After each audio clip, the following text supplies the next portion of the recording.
So guys, ఇలాంటి వాళ్ళకి ఏ course నేర్చుకున్నా జాబ్ రాదు. ఎస్, నేను ఒక పాయింట్ గురించి మీతో మాట్లాడతాను. ఎలాంటి వాళ్ళకి అసలు ఏం జరిగింది అనేది ఇప్పుడు డెఫినెట్లీ మీతో డిస్కస్ చేయాలి. అండ్ మీరందరూ కూడా తెలుసుకోవాలి. ఇది కొంచెం ఆ పర్సన్కి వినడానికి ఇబ్బందిగా ఉన్నా కానీ ఖచ్చితంగా తెలుసుకోవాలి. ఎందుకంటే ఎవరో ఒకరు చెప్పాలి. సో ఇంట్లో వాళ్ళు పెద్దవాళ్ళు గట్టిగా చెప్తున్నారని వాళ్ళు చెడ్డవాళ్ళని కాదు. సరే, చెడ్డవాళ్ళుగా తీసుకున్న తర్వాత వాళ్ళు ఏం చెప్తున్నారనేది మనకు అర్థమవుతుంది. ఇక్కడ ఏంటి అంటే, ఒక స్టూడెంట్ సేల్స్ ఫోర్స్ కోర్స్ నేర్చుకున్నా అన్నాడు. సేల్స్ ఫోర్స్ కోర్స్ నేర్చుకున్నా అండ్ నాకు జాబ్స్ రావట్లేదు అని చెప్పి కెరీర్ కౌన్సిలింగ్లో ఒక స్టూడెంట్ అడిగాడు. కెరీర్ కౌన్సిలింగ్ అంటే మీకు ఇచ్చే ప్రతి ఒక్కటి అసలు ఏం జరుగుతుంది అనేది క్లోజ్గా మానిటర్ చేస్తుంది నేనే. ఓకే, సో దాంట్లో ఏమైనా మిస్టేక్స్ ఉంటే ఇమీడియట్లీ నేను వర్కింగ్ ప్రొఫెషనల్స్కి ఇలా కాదు ఇలా మాట్లాడండి, ఇలా కాదు ఇలా మాట్లాడండి అని చెప్పి చెప్పడం జరుగుతుంది రెగ్యులర్గా. సో మానిటర్ జరుగుతుంది. అయితే సేల్స్ ఫోర్స్ కోర్స్ నేర్చుకున్నాం, జాబ్ రావట్లేదు. సో ఏం నేర్చుకున్నాం సేల్స్ ఫోర్స్లో అడ్మిన్ అండ్ డెవలప్మెంట్ నేర్చుకున్నాం. ఎక్కడ నేర్చుకున్నానంటే తను చెప్పింది ఏంటి అంటే, నా ఫ్రెండ్ 2 years ఎక్స్పీరియన్స్ ఉంది తను నాకు నేర్పించాడు. ఒకవేళ సేల్స్ ఫోర్స్లో నేర్చుకోగలిగితే ఇంకా ప్లాన్ చేసుకోండి, మోడల్స్ చాలా ఉన్నాయి, ఒకసారి కంపెనీ రిక్వైర్మెంట్ చూసుకోండి, లేకపోతే వేరే కోర్స్ ఏదో సజెస్ట్ చేశారు. ఇక్కడ నేను చెప్పొచ్చేది ఏంటి అంటే, ఒక కోర్స్ నేర్చుకున్నాం. సరే, సేల్స్ ఫోర్స్ తీసి పక్కన పెడదాం కాసేపు. కోర్స్ నేర్చుకున్నది కూడా ఒక 2 years ఎక్స్పీరియన్స్ ఉన్న క్యాండిడేట్ దగ్గర. ఐటీ ఇండస్ట్రీలో 2 years అసలు ఎక్స్పీరియన్స్గా కన్సిడర్ చేయరు. సరే, ఓకే, అతను బాగా ఎక్స్ప్లెయిన్ చేయగలుగుతాడు, సబ్జెక్ట్ నేర్చుకున్నాం. కానీ కంపెనీ రిక్వైర్మెంట్ తగ్గట్టు నీ దగ్గర జాబ్ డిస్క్రిప్షన్ ఉందా? ఐఎమ్ నాట్ సేయింగ్ ఫ్రీగా నేర్చుకున్నావు కాబట్టి నేను ఇలా మాట్లాడలేదు. మనమే ప్రొవైడ్ చేస్తున్నాం ఫ్రీగా సేల్స్ ఫోర్స్ కోర్స్ అయితే. సో ఇక్కడ ఏంటి అంటే, ఫ్రీగా నేర్చుకున్నప్పటికీ కంపెనీ రిక్వైర్మెంట్ తగ్గట్టు మనం నేర్చుకోవాలి. సేల్స్ ఫోర్స్లో ఎన్ని మోడల్స్ ఉన్నాయి? క్లౌడ్కి సంబంధించిందే దాదాపు లైక్ సిపిక్యూ క్లౌడ్ అని, ఎడ్యుకేషన్ క్లౌడ్ అని, సేల్స్ ఫోర్స్ క్లౌడ్ అని, హెల్త్ క్లౌడ్ అని, ఫినాన్షియల్ క్లౌడ్ అని, ఐఓటీ క్లౌడ్ అని, ఫీల్డ్ సర్వీస్ క్లౌడ్ అని, ఇంకా నాన్ ప్రాఫిట్ క్లౌడ్ అని చెప్పుకుంటూ పోతే చాలా ఉన్నాయి. ఓన్లీ క్లౌడ్కి సంబంధించి అన్ని మోడల్స్ ఉన్నాయి. ఓన్లీ అడ్మిన్ డెవలప్మెంట్తో పాటు లైట్నింగ్, ఎల్డబ్ల్యూస్ కూడా నేర్చుకోవాలి. అవి కూడా అడ్వాన్స్ టాపిక్స్ నేర్చుకోవాలి. లేకపోతే ఓన్లీ అడ్మిన్ డెవలప్మెంట్ నేర్చుకున్న రియల్ టైమ్ ప్రాజెక్ట్స్ కంపెనీస్ ఏం ఎక్స్పెక్ట్ చేస్తున్నాయి?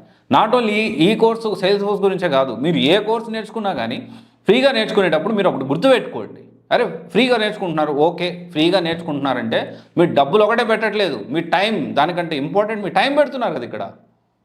మీరు దాని గురించి ఎందుకు ఆలోచించట్లేదు? కంపెనీ రిక్వైర్మెంట్ ఏంటి పక్కన పెట్టుకోండి, దాని తగ్గట్టు టాపిక్స్ ఎక్కడెక్కడ ఫ్రీగా దొరుకుతున్నాయి. ఒకవేళ ఉడేమీలో తక్కువలో ఒక 600-700 ఉందో అక్కడ నేర్చుకుందాం. ఇది వదిలిపెట్టేసి మీరు కోర్స్ నేర్చుకున్నారనే ఫీలింగ్లో ఉండి, నేను కోర్స్ నేర్చుకున్నా కాల్స్ రావట్లేదు, నేను కోర్స్ నేర్చుకున్నా ఇంటర్వ్యూకి రావట్లేదు, నేను కోర్స్ నేర్చుకున్నా నా రెజ్యూమ్ సెలెక్ట్ చేసుకోవట్లేదు.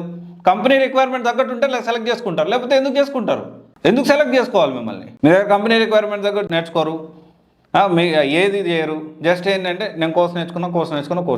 ఇంకోటి, కొంతమంది డబ్బులు కడతారు. సరే, కొంతమంది ఈ డబ్బులు కట్టకుండా వాళ్ళకి ఆన్లైన్ రీసోర్సెస్ వాళ్ళని వీటిని ఉపయోగించుకుంటూ చేసుకుంటారు. కొంతమంది డబ్బులు కడతారు. డబ్బులు కట్టి నాకు జాబ్ రాలేదు. డబ్బులు కడితే జాబ్ ఎలా వస్తుంది? తర్వాత డిప్రెషన్కి వెళ్ళిపోతారు. అప్పుడే ఒకడు వస్తాడు, బ్యాక్ డోర్ ఒకడు వస్తాడు, 2.5 లక్షలు 3 లక్షలు ఇచ్చామంటే నీకు తోపు కంపెనీలు ఎంఎన్సీ కంపెనీ పేరు ఒకటి చెప్తాడు. దాంట్లో నీకు వారం రోజులు ప్రాసెస్ అయిపోతుంది. ముందు 50,000 కట్టు, జాబ్ వచ్చిన మిగతా కట్టు. ఆఫర్ లెటర్ కూడా ఫేక్ ఆఫర్ లెటర్ రిలీజ్ చేస్తారు. రిలీజ్ చేసిన డబ్బులు కట్టిన తర్వాత పోతాయి, 2-3 లక్షలు పోతాయి. పోయిన తర్వాత ఏం చేయాలి అని చెప్పి పోలీస్ స్టేషన్కి వెళ్తారు. దాంట్లో అప్పటికే తెలుస్తుంది. అక్కడికి వెళ్ళిన తర్వాత ఆల్రెడీ మన ముందు కొన్ని 100 మంది అదే వాడే మోసం చేశాడని చెప్పి ఇక మనం చేయగలిగేందుకు కేసు పెడతాం. అది నడుస్తూ ఉంటుంది. ఇక మన డబ్బులు ఎప్పటికి వస్తాయి ఏంటి అనేది భగవంతుడికే తెలియాలి. ఎందుకంటే కోర్టు ప్రాసెస్ అనేది కొంచెం మెల్లగానే ఉంటుంది, అంత ఫాస్ట్గా ఏమీ అవ్వదు. ఒకవేళ అయినా అంత రికవర్ ఉండొచ్చు, మే నాట్ బి. సో ఇలాంటి వాళ్ళకి ఎప్పుడు జాబులు రావు, టైం పడుతుంది. అసలు ఇలాంటి వాళ్ళకి నేను అప్డేట్ గాను, రియాలిటీ ఎందుకు తెలుసుకోను, కంపెనీ రిక్వైర్మెంట్ ఎందుకు తెలుసుకోను. సింపుల్గా కాల్స్ లేవు కాబట్టి నాకు జాబ్ రాదు. కాల్స్ ఉన్నా లేకపోతే ఇంకోటి నేర్చుకొని ముందుకెళ్ళాలి. This is how we need to think. నేను చెప్పే మాటలు కొంచెం కటువుగా ఉండొచ్చు, దయచేసి అర్థం చేసుకోవడానికి ప్రయత్నం చేయండి.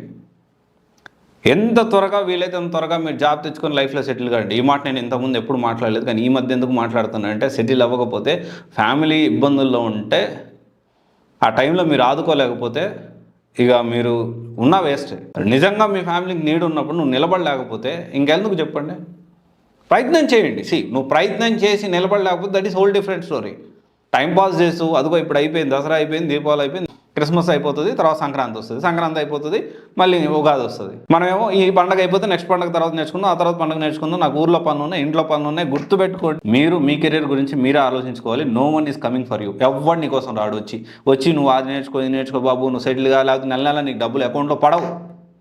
కష్టపడకుండా జాబ్ రాకుండా ఉంటే, జాబ్ ఒకటే కాదు బిజినెస్ కూడా చేయొచ్చు, బట్ ఐడియల్గా ఉండొద్దు. అండ్ ఎప్పుడూ కూడా సిచ్యువేషన్స్ని బ్లేమ్ చేయొద్దు.